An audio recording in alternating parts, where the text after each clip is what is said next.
औज़ुबिल्लाहि मिनश्शैतानिर्रजीम बिस्मिल्लाहिर्रहमानिर्रहीम। तमाम तारीफ़ें उस परवरदिगार आलम के लिए है जो आलमीन का पालने वाला है। दुरूद व सलाम हो मोहम्मद व आले मोहम्मद अलैहिस्सलातु वस्सलाम पर। नाज़रीन इकराम, अस्सलामु अलैकुम व रहमतुल्लाह। प्रोग्राम हुकूक़ शनासी में आप सभी का इस्तक़बाल करते हैं। आज हमारा ये 7वां एपिसोड। अजीम गुफ्तगू हो रही है शौहर ज़ौजा निकाह के ज़रिए। जब ये आपस में ये रिश्ता कायम होता है तो खुदा की रहमत शामिल हाल होती है। और नाज़रीन, उसके अलावा ये बात शायद आपको याद रही हो कि हमने ये बात कही थी कि वाकई ठीक है, निकाह हो गया, एक स्ट्रक्चर बन गया। यानी जिस तरह से एक इमारत या मकान बनता है तो चारों तरफ दीवारें खड़ी हो जाती हैं, मगर उसकी खूबसूरती, उस पर प्लास्टर और उस पर रंगो रोगन और उसमें लाइटिंग वगैरह, इन सब चीज़ों की बड़ी ज़रूरत होती है। वही बात कि जितना हम शक्कर घोलते जाएंगे लिक्विड उतना ही ज़्यादा मीठा होता चला जाएगा, मगर ये कि कभी ज़्यादा ना हो जाए। तो घर को एक खूबसूरत बनाना है, अच्छा बनाना है। किस तरह से बनाना है पिछले एपिसोड में आपने सुना। आज भी कुछ अजीम गुफ्तगू हम आपकी खिदमत में पेश करेंगे। मुसलसल इस सीरीज़ में हमारे साथ में मौजूद हैं हुज्जतुल इस्लाम वल मुस्लिमीन आली जनाब मौलाना सैयद सफ़ी हैदर साहब। आइए रूबरू कराते हैं। आगा अस्सलामु अलैकुम व रहमतुल्लाह। वालेकुम अस्सलाम व रहमतुल्लाह। गुफ्तगू आखिर में जो शौहर और ज़ौजा के बीच में अंडरस्टैंडिंग, किस तरह से आपस में एक दूसरे को पेश आना चाहिए, कुरान अहदीस और अपने तजर्बात आपने बिलखुसूस नौजवान भाई बहन को आपने बताया। अभी बहुत सी यकीनन बातें बहुत सी रह गई होंगी, वो भी हम चाहते हैं कि आप हमारे नाज़रीन के साथ शेयर करें। बिस्मिल्लाहिर्रहमानिर्रहीम। एक और मसला जिसकी तरफ हम सबको मुतवज्जे रहना चाहिए वो ये है कि हुकूक़ और ज़िम्मेदारियों की दुनिया में दो मरहले हैं। एक वो है जो कम से कम की हदें हैं, कम से कम ड्यूटी क्या है, जिन्हें वाजिबात कहा जाता है। जी। फिर उसके बाद मुस्तहब्बात की मंजिल आती है। इन हुकूक़ और फ़राइज़ में भी शौहर और ज़ौजा मियाँ बीवी के दरमियान जो ज़िम्मेदारियाँ बटी हैं, जी, उन ज़िम्मेदारियों में इस रिश्ते के आलम वजूद में आने के बाद कम अज़ कम ज़िम्मेदारी क्या है, अच्छा, वो हमें मालूम होना चाहिए और मालूम है। लेकिन लोग कभी कभी उसी पे रुक जाते हैं, उससे आगे नहीं जाते, बिगाड़ उसी से शुरू होता है। जैसे कम अज़ कम ज़िम्मेदारी शादी के बाद शौहर की यह है कि वो अपनी बीवी को हस्ब हैसियत ज़िंदगी की ज़रूरतें फ़राहम करे।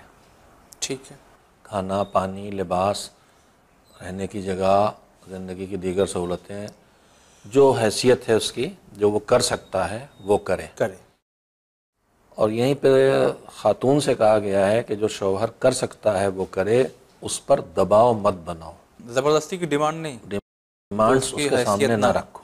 अच्छा, हत्ता कि अगर उसकी हैसियत भी है तो शौहर से कहा गया है कि तुम करो।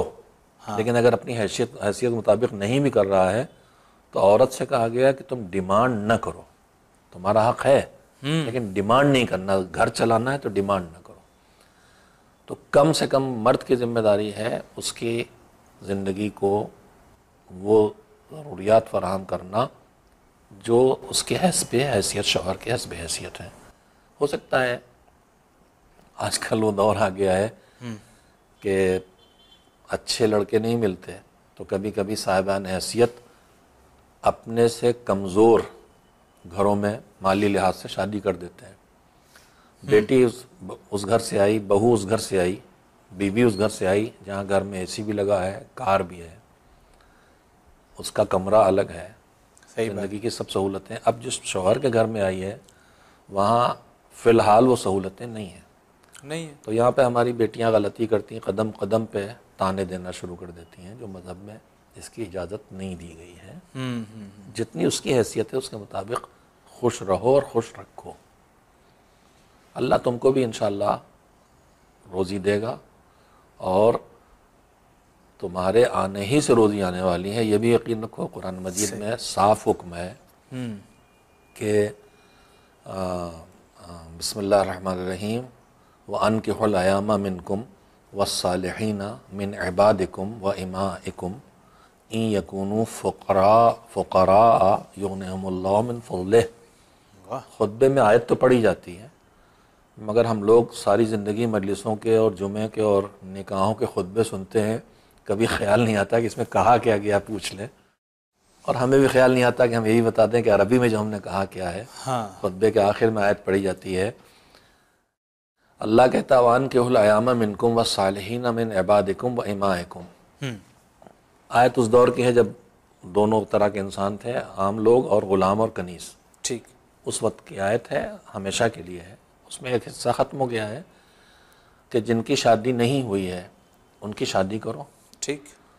और अपने ग़ुलामों और कनीज़ों की भी शादी करो।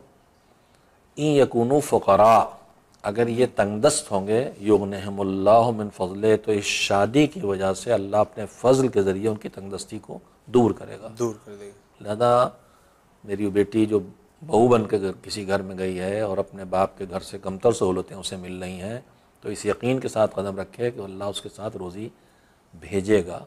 इंतज़ार करें, इंशाअल्लाह उसे वो सहूलतें मिल जाएंगी जो सहूलतें उसे अपने बाप के घर में नसीब थी। तो शौहर की ज़िम्मेदारी ये है कि कम अज़ कम इतना वाजिब है उस पर कि अपनी बीवी को अपने हस्ब हैसियत ज़िंदगी की ज़रूरियात फ़राहम करे।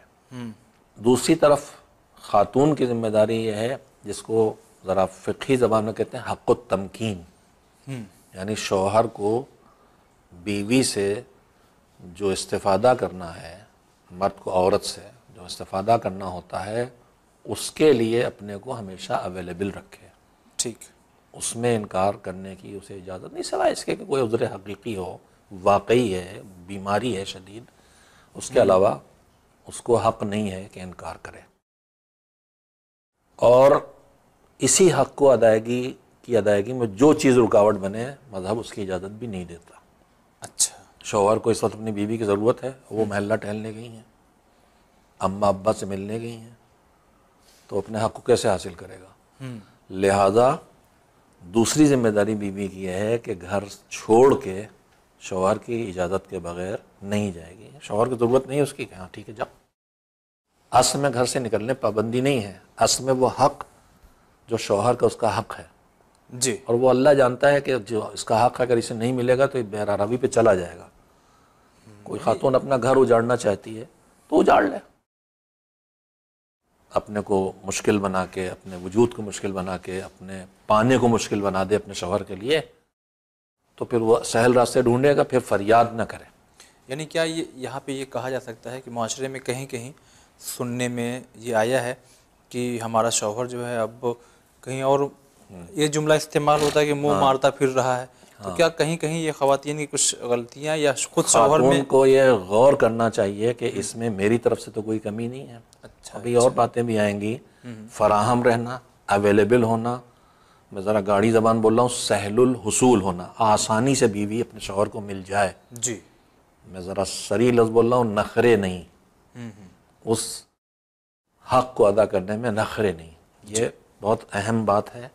अल्लाह ने इसे लाजिम करार दिया, इसलिए उसे पता है कि ज़िंदगी चलेगी तभी सही जब ये होगा। इस हक़ को अदा करने में जो रुकावट है उस पर भी पाबंदी है। घर से गायब है बीवी तो शौहर नहीं पाएगा उसे ना, तो अब इसलिए घर से बाहर निकलना है तो बीवी को इजाज़त लेके जाना है, चाहे अपने माँ बाप से मिलना हो। मगर मैंने पहले भी कहा है कि हुकूक का मिसयूज़ बहुत है। हाँ। बाज़ शौहर हज़रात मेरी इजाज़त बगैर बाहर नहीं जा सकती तो जुल्म करते हैं इस कानून के ज़रिए, और अपनी बीवियों को कैद खाना घर बना देते हैं, निकलने पाबंदी लगा देते हैं, वो तनहा कैद तन्हाई का शिकार कर देते हैं। वो जुल्म है। कल उन्हें फिर ऐसे शौहरों को जो अपनी बीवियों को उनके अपने अरहाम से, माँ बाप से मिलने से रोक देते हैं, उन्हें कल अल्लाह के सामने जवाबदेह होना पड़ेगा। जी। ये वो बुनियादी दो हक़ हैं जो दोनों पर वाजिब है, उधर अखराजात फराहम करना, इधर फराहम होना। इसके बाद जिम्मेदारियां जो हैं वो इस रिश्ते को चलाने की, पुरसुकून रखने की, खूबसूरत बनाए रखने की जिम्मेदारियां हैं। इंशाल्लाह इस पे हम बात करेंगे, लेकिन इसमें एक काउंटर क्वेश्चन ये होगा हमारा कि इस्लाम ने ये तो कहा कि शौहर के लिए हमेशा आमादा व तैयार रहो, ज़रूरत जब भी है बग़ैर इजाज़त के मत जाओ, कब शौहर तुम्हारा आ जाए। लेकिन एक अजीब चीज़ है, बीवी को भी तो ज़रूरत होती है, शौहर साहब सऊदी दुबई पड़े हैं 2-2 साल तक, 4-4 साल तक, कोई आता ही पता नहीं है। तो इधर भी तो जज्बात हैं। शौहर की जिम्मेदारी है कि वो 4 महीने से ज़्यादा अपनी बीवी से अलग नहीं रह सकता। तो जो लोग रहते हैं, अगर उनकी बीवी राज़ी है तो गुनहगार नहीं है। अच्छा, बीवी अगर राज़ी हैं तो, अगर राज़ी नहीं है तो वो गुनहगार है। अच्छा, वो फितरत का खालिक भी है, वो जानकार भी है। बेशक। उसने 4 महीने मुद्दत रखी, इसका मतलब 4 महीने तक औरत बगैर शौहर के साफ़ सुथरी ज़िंदगी गुजार सकती है। इससे ज़्यादा मुद्दत अगर औरत को तन्हाई की दी गई तो मसाइल खड़े होंगे, और हमारा माशरा इन मसाइल से दो चार है। वाकई। इसमें एक और सवाल, इस अंदाज से सवाल क्या आप और समझा देंगे बेहतर हो जाए। यानी कभी कभी ये प्रेशर डाल दिया जाता है सास और ससुर जो कि लड़के के हैं, यानी लड़की के वालिदैन कभी कभी प्रेशर डालते हैं कि विदाई करो हमारी लड़की की, और कम से कम 2 महीना हमारे यहाँ रहेगी वो, तभी जाएगी। शादी के बाद अभी तक भेजा ही नहीं कायदे से, 1 दिन लाए 2 दिन लाए, अब 2 महीने के बाद जाएगी। इसके पहले अगर बुलाया तो फिर अच्छा नहीं होगा। ये नाजायज़ मुतालबा है।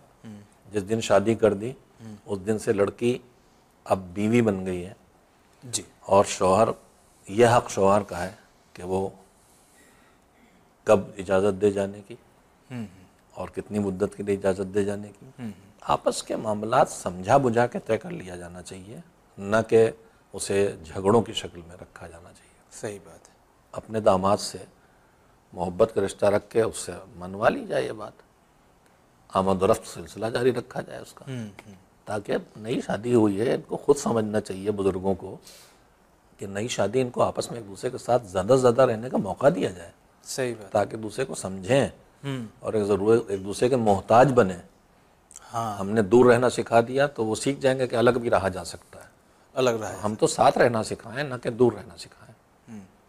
अच्छा, ठीक है, हो सकता है आपके बचपने में या उस स्टेज में जब आपकी शादी रही होगी तो ये शायद हालात नहीं रहे होंगे जैसा कि अब शादी होते ही साथ, चूँकि घर पहले बड़े बड़े हुआ करते थे, अभी छोटे छोटे घर हैं, कहीं कहीं मजबूरियां हैं, तो कुछ लोग घूमने ही के बहाने, जिसको हम लोग कहते हैं कि वो मियाँ बीवी जा रहे हैं कहीं हनीमून के तौर पे, शरीयत इसको कहाँ तक इजाज़त देती है? इसलिए कि बहुत से वालिदैन जो है इसको ऐसा, हमारे कभी ख़ानदान में नहीं हुआ है, कभी नाक कट जाएगी हमारी अगर तुम लोग ऐसा कर लोगे, तो ये इसमें हकीकत क्या है? शरीयत ने यहाँ पर कोई आज़ादी के खाने में इनको रखा है जी, पाबंदी के खाने में नहीं रखा है।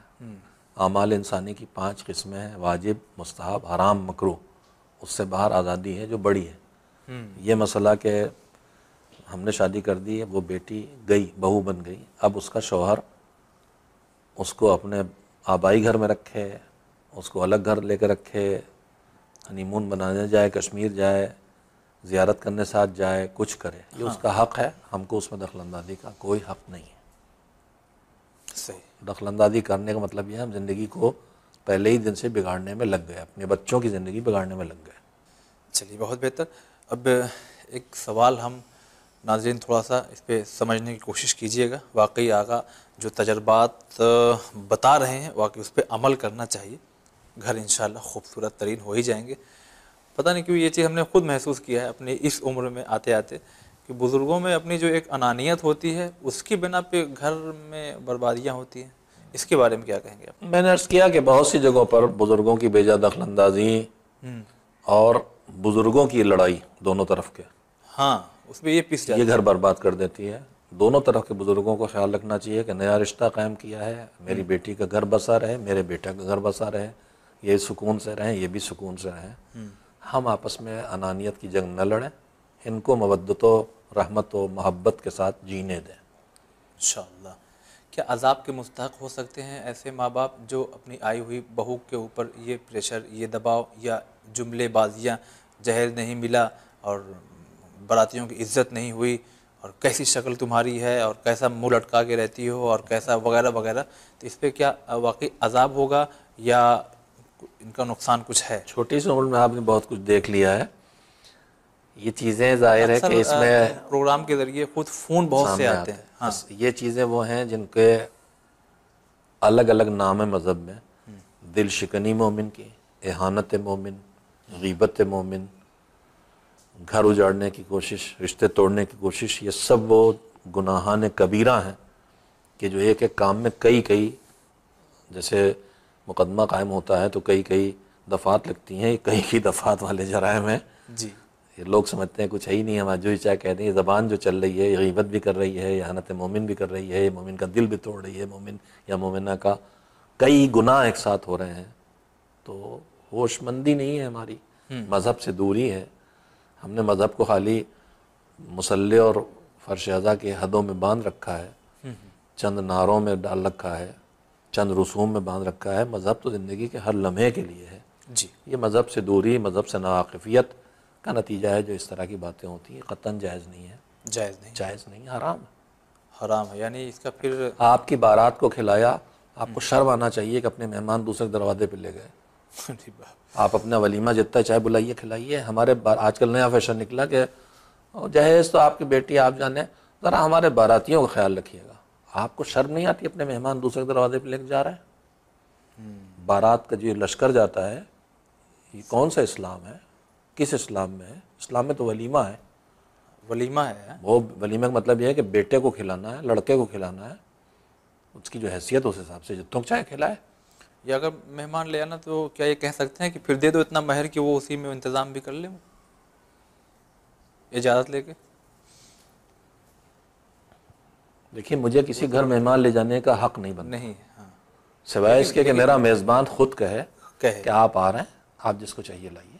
लेकिन बज़ाहिर तो हमको यही लगता है कि ये समाज को दबाव बना हुआ है, रसूमात को देखते हुए एक मजबूरी है, अगर नहीं करेंगे। बेटी का बाप और माँ मजबूर हैं कि वो जितने बाराती उसे बता दिए जाएं, उतने बाराती से 25-50 की ज़्यादा की तैयारी रखे और अपनी औकात से कई गुना ज़्यादा खातिर मदारात करे। ये बिल्कुल गैर इस्लामी है, इसका कोई इस्लाम से रिश्ता नहीं है, बारात का कॉन्सेप्ट ही इस्लामी नहीं है। और हम ये कौन सी बात हुई कि हम अपने मेहमान दूसरे दस्तरखान पे खिला रहे हैं और शान झाड़ रहे हैं? अपनी शान दिखाना, अपने दस्तरखान बुलाइए वलीमे में जी। अब ठीक है आप जा रहे हैं निकाह के लिए, लड़के के घर जा रहे हैं, यही शर्त नहीं कि लड़की के घर जाया जाए, कि शौहर ही लड़के वाले घर जाए लड़की घर शादी करने के लिए, लड़की वाले भी आ सकते हैं। अच्छा नहीं लगता, एक अच्छा नहीं लगता तो है, इस्लाम तो इसमें नहीं कह रहा कि अच्छा ये अच्छा कि अच्छा, आपको जो अच्छा लगता कीजिए, लेकिन इस्लाम से टकरा के ना कीजिए, अपने मेहमान दूसरों के सर पे मुसल्लत ना कीजिए। तो हमें याद आ रहा है, हालांकि हमने वो ज़माना नहीं देखा, आप ही लोगों के ज़रिए हमने ये बात सुनी है कि पहले शादियों में म्यूज़िक, नाच गाने पुराने ज़माने के स्टाइल में, तो उस ज़माने के उलमा हज़रात ने ये तय किया कि हम अब निकाह नहीं पढ़ेंगे ऐसी जगह। तो क्या ये मीटिंग होना चाहिए आपके ज़रिए, अब उलमा से भी आप खिताब करेंगे कि वो शादियां जिसमें लाखों, कहीं कहीं तो करोड़ तक बात पहुंचती, लाखों का जहेज़ दिया जाता है और शादी में पैसों की बेपनाह बर्बादी होती है, वो बात अलग है कि कभी कभी शिकवा भी होता है कि खुद जिन्होंने निकाह पढ़ा उनको तो ऐसे ही वापस कर दिया। तो क्या इस पर भी कुछ पाबंदी उलमा हज़रात को बैठ के करना चाहिए कि जहाँ ये ऐसा दिखावा हो, लाखों की बर्बादी हो और इस तरह से बारातियों का लाना और प्रेशर डालना, दबाव डालना, तो उस पर उलमा पीछे हटें या कुछ अपनी तरफ से? देखिए शादी में बहुत से बेजा रस्म व रवाज हैं, उन सब के ख़िलाफ़ एहतजाज की आवाज़ हम सबको मिल के उठाना चाहिए, ख़ास करके जिन्हें आप उलमा कह रहे हैं जी। और फिर तय करना चाहिए कि कहाँ पर कौन सी हिकमत अमली अपनाई जाए। अच्छा। एक सरीही हराम था गाना बाजा डांस जी।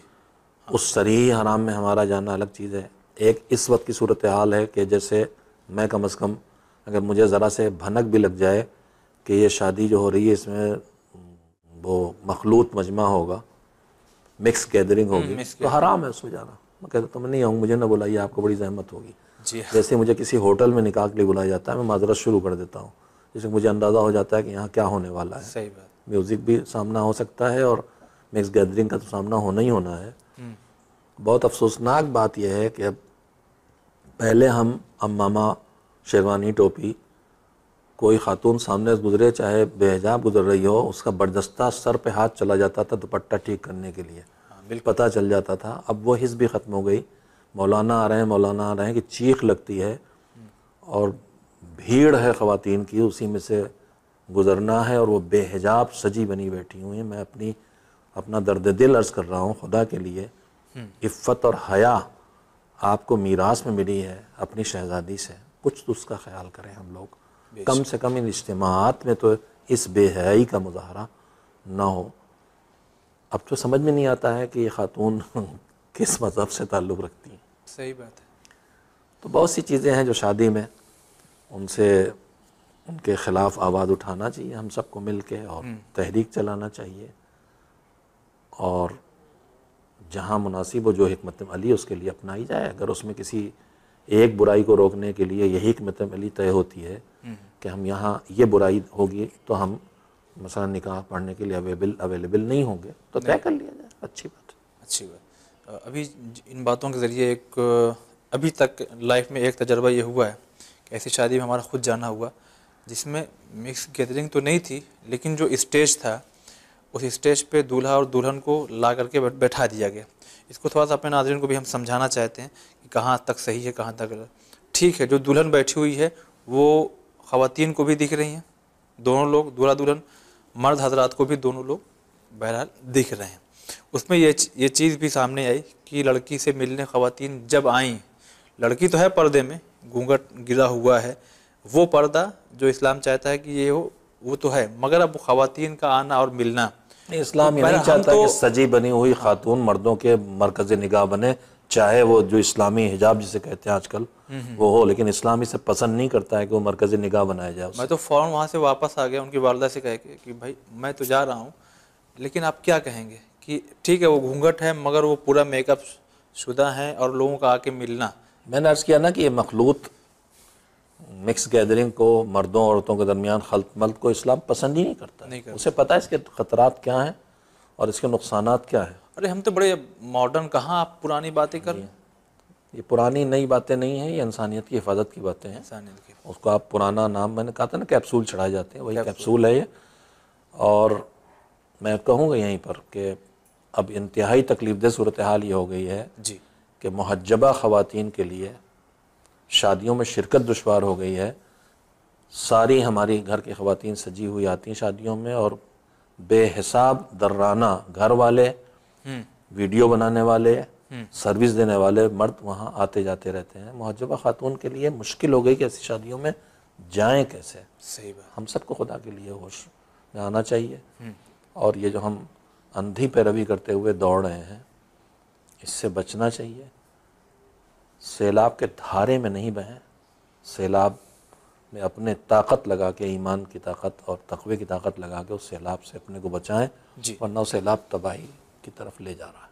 मौलाना साहब एक मसला ये है कि पर्दा तो वाजिब है, लेकिन ये बात हमने उठाया था जब सास ससुर यानी लड़के के माँ बाप और लड़के के वो हुकूक जो ज़ौजा और उनकी बहू के लिए, लेकिन ऐसे ही कुछ मसला ये है कि पर्दा तो वाजिब है, लेकिन शौहर ही ऐसा नालायक है कि अपनी वाइफ को कहता है पागल हो गए क्या, हमारे दोस्त आ रहे हैं, अरे वो हमारे दांत काटी हुई रोटी क्या कहते हैं, वो इतने करीबी हैं बचपन से हम लोग साथ, तुम उनके सामने आ जाना, क्या कहेंगे, मजबूरन वो आती है। मैं इससे बहुत ऊपर जाता हूँ। ठीक है। अल्लाह की मखलूक में सबसे ज़्यादा इताअत जिसकी वाजिब है वो माँ बाप है।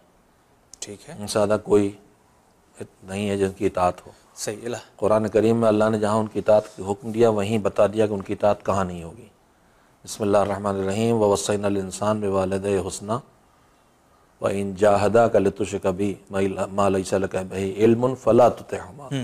माँ बाप के साथ अच्छा बर्ताव करो, इताअत करो, सब कुछ है, लेकिन जब उनका हुक्म खुदा से टकराने लगे तो उनकी भी नहीं मानना है। तो जब माँ बाप की भी नहीं मानना है, खुदा से टकराएगा उनकी बात, तो शौहर साहब कौन से ऐसे बहुत माँ बाप से आगे हो गए, खुदा के से बड़े हो गए कि खुदा की बात को नज़रअंदाज करके उनकी बात मानी जाएगी। उनकी बात वहाँ तक मानी जाएगी जहाँ तक कि खुदा की बात से नहीं टकराएगी। उनके कहने से दीन नहीं छोड़ा जाएगा, न शौहर के दबाव में दीन छोड़ा जाएगा, न बीवी की फरमाइश में दीन छोड़ा जाएगा। जी जी, हमें दीन पर बाकी रहना है हर हाल में। नाज़रीन जी, आखिरी सवाल है इस एपिसोड का, इंशाल्लाह भी और गुफ्तगू है। कुछ जज्बाती बातें कहने के बाद जो मिसयूज़ होता है वो इंशाल्लाह अगले एपिसोड में पेश होंगी, लेकिन एक बात यहाँ पे बात थोड़ा पर्दे की आ गई थी। मकसद सवाल और जवाब करके पहुँचा देने का ये नहीं है कि हम इसको अब फिर दबा दिया जाए ख़वातीन को या कुचल दिया जाए उनको बैकवर्ड, ऐसा नहीं है।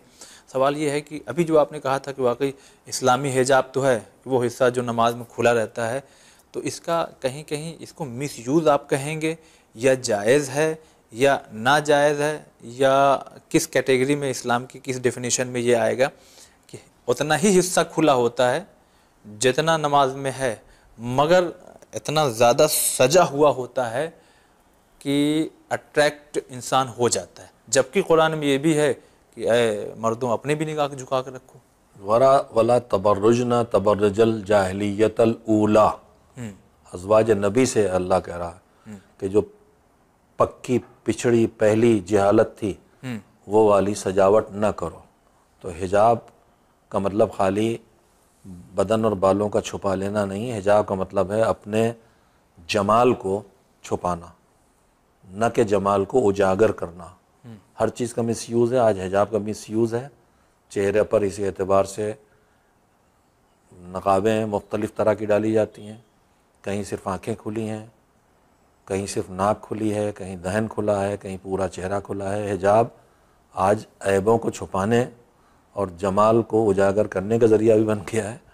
सच्चा हिजाब वही खातून करेगी, सच्चा हिजाब यही है कि अपने हुस्न व जमाल को छुपाए, अपने आप को पुरकशिश बना के पेश करने वाली हर बात से गुरेज करे, अच्छा, ताकि दूसरों की निगाहों से अपनी इफ़्फ़त को महफूज रख सके और ताकि दूसरों को गुनहगार होने से महफूज रख सके। मैंने कोई नज़्म पढ़ी थी, किसी सुनी थी कहीं, किसी जवान शायर ने कही थी, अपनी बहनों से हाथ जोड़ के कहा था कि मेरी मुस्लिम बहनों मेरी मदद करो कि मैं गुनहगार न बनूं, मैं निगाहें न रोकूं तुम्हारे चेहरे पर, ऐसी सजावट करके ना निकलो। आज हिजाब भी एक फ़ैशन बन गया, ऐब छुपा के हुस्न को उजागर करने का। देखता हूँ इंतहाई तंग लिबास पहने हुए हैं, सर पे किस्कार बंधा हुआ, ये हिजाब नहीं है, इसको हिजाब नहीं कहते। हिजाब का मजाक उड़ाया जा रहा है। हिजाब का मतलब है आपका पुरकशिश होने की जो कैफियत है जी, वो छुपे, ताकि जज्बाबियत ख़त्म हो, निगाहें आपकी तरफ ना आए।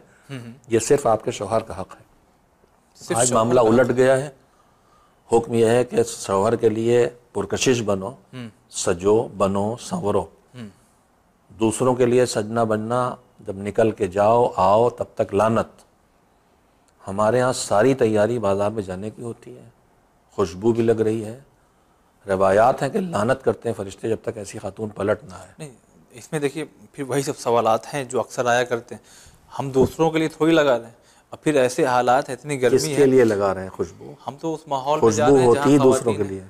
जहाँ खवातीन रहेंगी, शादी में हम जा रहे हैं, अगर क्या सिर्फ ऐसी पहुंच शादी में जा रहे हैं तो ठीक है, मैं तो ये नहीं कह रहा हूँ खवातीन रहें, ठीक। मैं बात यर्ज कर रहा हूँ कि आज सूरत हाल ये है जो देखता हूँ मैं कि शौहर के लिए तज़ीन और अपने सजावट और अपने को पुरकशिश बनाने का कोई ख्याल नहीं है, लेकिन बाहर जाते वक्त, चाहे बाज़ार जाना हो, चाहे मजलिस जाना हो, चाहे मार्केट जाना हो, चाहे माँ बाप से घर से कदम बाहर निकलना है तो तैयारी है, पूरी तैयारी है। तो भैया घर से बाहर कौन है जिसके लिए तैयारी है? जिसके लिए आपकी तैयारी होना चाहिए वो तो आपका शौहर है जी। बाकी तो आपके लिए जो महरम है उनको आपके पुरकशिश वजूद चाहिए नहीं, वो महरम है। सही बात है। उनको आपकी सजावट चाहिए नहीं, वो तो आपके भाई है, आपका बाप है, आपका बेटा है। तो ये पुरकशिश वजूद किसके लिए है? अजनबी के लिए। वो तो दुरुस्त नहीं है और ये जायज़ नहीं है, जायज़ नहीं है। रवायात में है कि जब तक वापस ना आए लानत है उस पर फरिश्तों की। अच्छा, आखिर में बस 1 मिनट में, एक खातून है, एक शादी, अपने घर से शादी के हॉल तक उसका जाना है, पैदल जाना है या ट्रैवलिंग करना है किसी भी तरह, मगर वो हिजाब वही वाला करती है बिल्कुल, तो अब उसमें अब जाहिर सी बात है शादी में जा रही है तो अपने आप को सजा के तो जाएगी ना। वो जिम्मेदार है, शादी में जाना है तो तैयारी कर रही है तो वही उसकी जिम्मेदारी ये भी है कि रास्ते में जो फरीज़ा इलाही है उसको भी वही उसी को अंजाम देना। वो जाने के कैसे उसको केयर करे। अच्छा, अल्लाह की तरफ से उसकी जो जिम्मेदारी है उस पर रखी, उसका केयर करना उसकी जिम्मेदारी है। कैसे करे वो जाने, जी, उसको करना चाहिए। मैं एक बात यहाँ पर और कह दूँ ज़रूर, ताकि एक तरफा बात ना कहलाए। जिस तरह से ख़वातीन की जिम्मेदारियों में जिम्मेदारी और अच्छी ज़िंदगी बसर करने के लिए हिदायत है मासूमीन की कि अपने को शौहर के लिए पुरकशिश बनाएं, उसी तरह से मर्दों पे भी लाजिम है और उनको हिदायत दी गई है कि वो भी अपने को अपनी बीवी के लिए पुरकशिश बना के रखें। 8वें इमाम का इरशाद है, खिजाब लगाते देख के किसी का मौला आप खिजाब लगा रहे हैं, तो इमाम ने जवाब दिया, उसका खुलासा यह था कि अगर तुम चाहते हो कि तुम्हारी हिफ़्फ़त घरों की महफूज रहे, वाह, तो तुम अपने को अपनी बीवी के लिए पुरकशिश बना के रखो। तो दोनों के लिए लाजिम है कि दोनों एक दूसरे के लिए पुरकशिश बन के रहें, न ये बाहर सज बन के पुरकशिश बन के जाए, ना वो एक नॉर्मल सी ज़िंदगी जो इंसान बाहर निकलता है साफ़ सुथरे कपड़े पहनेगा, वो सब हिदायत हैं। वजूद को नॉर्मल रहना चाहिए, बाल सलीके के हों, खुशबू हो, सब चीज़ें हैं जी। लेकिन अगर ये चीज़ें दूसरों को अपनी तरफ अट्रैक्ट करने के लिए हैं तो औरत के लिए हराम है। चलिए आगा, बहुत शुक्रिया अदा करते हैं। नाज़रीन, बहुत सी इस्लाम की तालीमात प्रोग्राम हुकूक़ शनासी के ज़रिए आप तक पहुँची है। अजीम गुफ्तगू का सिलसिला इंशाअल्लाह जारी रहेगा और भी बहुत सी बातें हैं जो अभी बाकी हैं। कुछ ऐसी बातें जो घरों को तोड़ देती हैं, वो क्या हैं, अगले एपिसोड में देखना ना भूलिएगा इस प्रोग्राम को। फ़िलहाल आप देखते रहिए चैनल विन। खुदा हाफिज़।